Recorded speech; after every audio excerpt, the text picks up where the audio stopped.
ეკოლოგიური სამართლის ცენტრის ხელმძღვანელმა ნიკოლოზ მჟავანაძემ კახეთში მომხდარ სტიქიურ უბედურებაზე პასუხისმგებლობა ხელისუფლებას დააკისრა. მჟავანაძის განცხადებით, ყოველწლიურად საქართველოში ტყის უკანონო ჭრებით 2 მილიონი კუბური მეტრი ხე ტყე ნადგურდება. საქართველოს სატყეო სექტორში არსებულ კატასტროფულ მდგომარეობასთან დაკავშირებით ეკოლოგიური სამართლის ცენტრის თავმჯდომარემ ნიკოლოზ მჟავანაძემ და მეტყევეთა ასოციაციის პრეზიდენტმა თეიმურაზ კანდელაკმა ერთობლივი პრესკონფერენცია გამართეს.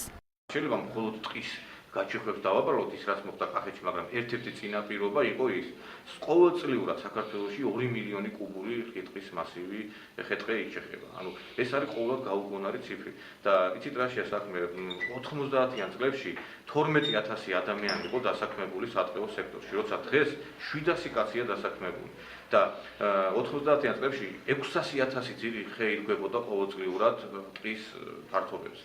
დღეს კიდევ ჩვენ ერთი ხეს დარგვაც არ ხდება. ანუ არ ხდება კომპენსირება.